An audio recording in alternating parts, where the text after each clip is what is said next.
Yo, what's poppin'? Welcome to Bhroman, Braapsody. This is part of my Coast to Coast 2.0. I'm riding from Raleigh, North Carolina to the West Coast and back for children and kids with brain cancer and the Pediatric Brain Tumor Foundation. This is day number 3. Started my day from Mattoon, Illinois. I'm a little past Mattoon. I'm trying to get to Spirit Lake, Iowa to be at the Indian factory tomorrow. We'll see how that goes. This ride is made possible thanks to the Indian Motorcycle Company, Indian Motorcycle Greensboro Triad, Cardo Systems, Brake Free Lights, Revzilla, and our riding partners, Fusion 9, Motorcyclist Map, and Lunar Lens. Check them out. I have all of their links in the video description below. And do you guys happen to know what time it is? Well, it's ride o'clock, so let's go!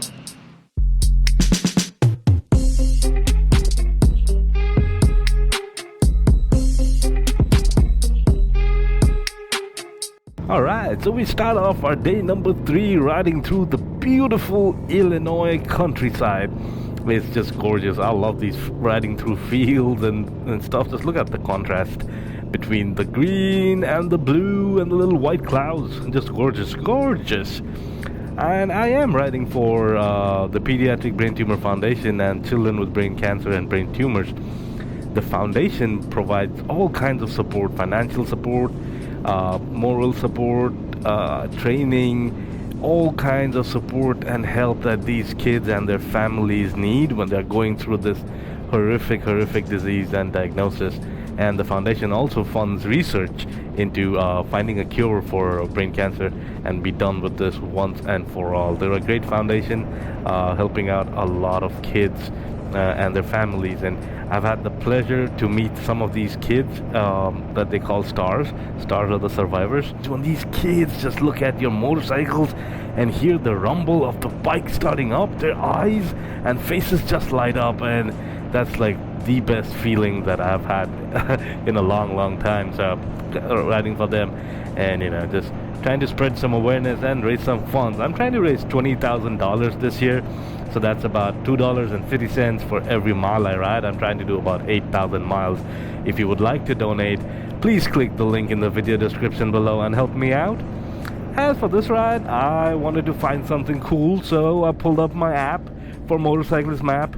Now this is a beta version, so like you can see, it pulls up your location and wherever you are. So I knew I was heading towards Springfield, so I zoomed in and I found this, the Illinois Brick Road. Pulled up some information about it and found out that this is a Route 66 road. Wanted to get directions, click on it, pulls up Google Maps, and boom, brings you here, easy peasy.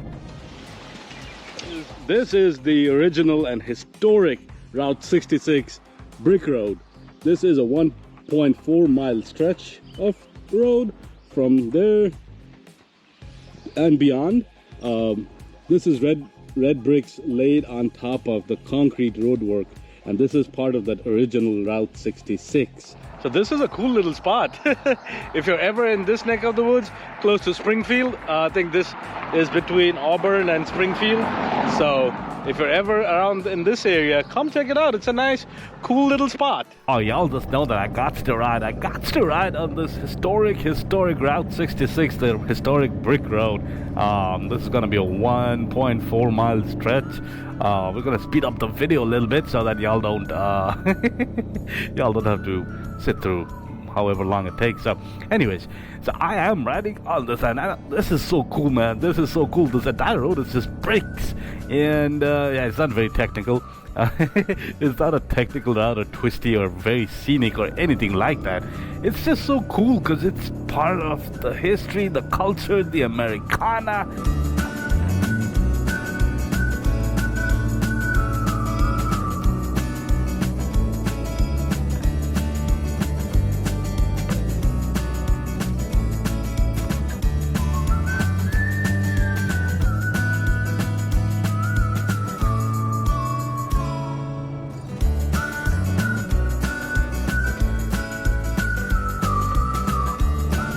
But all good things must come to an end, and so does the brick road. It ends here, bloop bloop, and we're back on regular asphalt.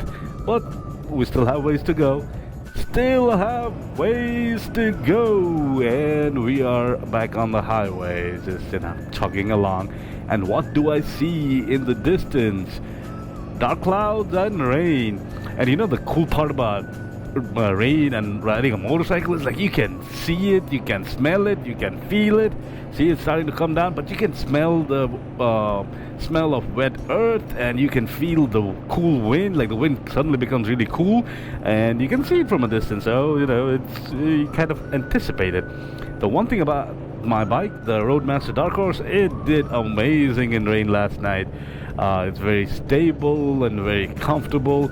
Once you get over the fact that you are riding in rain and you're gonna get wet a little bit, even with the rain gear and rain liners on, I still got a little wet, I'll say, but it is what it is. We can still keep riding. And guess where we is? Guess where I is?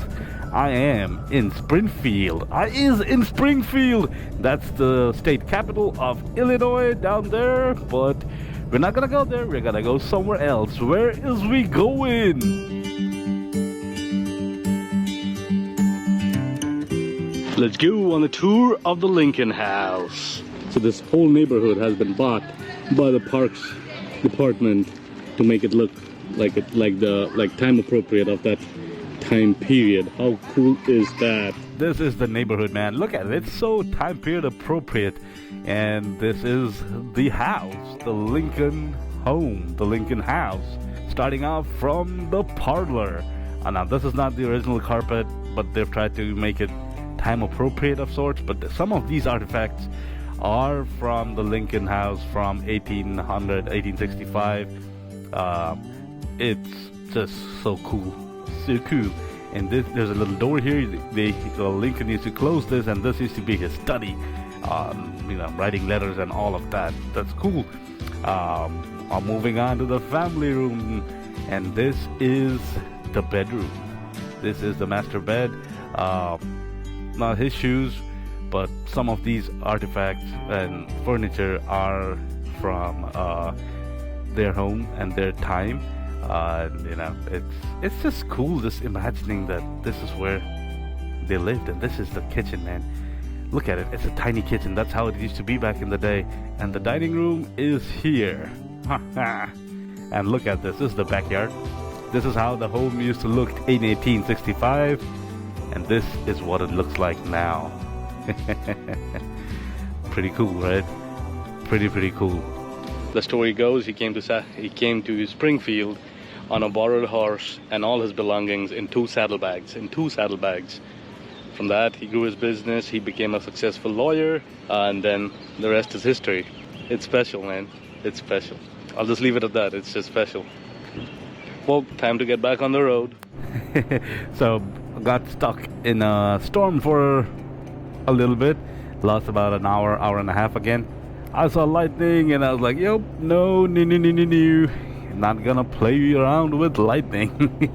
I'm cool riding in the rain and whatnot, but lightning, I wanted to stop at Spirit Lake, Iowa for tonight and start off with the Indian Motorcycle Factory tomorrow. I don't think I'm gonna be able to make it all the way to Spirit Lake tonight. I spoke to a few locals there. They said like, yeah, there's plenty of deer, lots of deer. So keep an eye out for deer. Mess around with deer and tempt fate too much. So the plan is to get to Evanston, Iowa.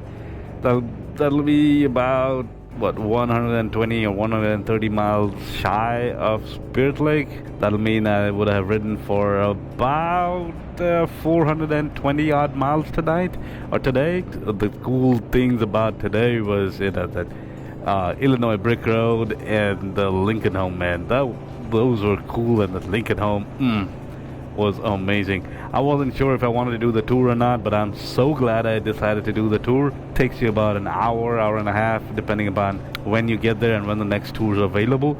But you know what? It's worth it. So if you guys are ever in this neck of the woods, definitely check out the historic Brick Road in Illinois, and you gotta do the Lincoln home, man. But anyways, guys, keep your knees in the breeze. This is wrapping up day number 3. I'll see you soon. Bro out.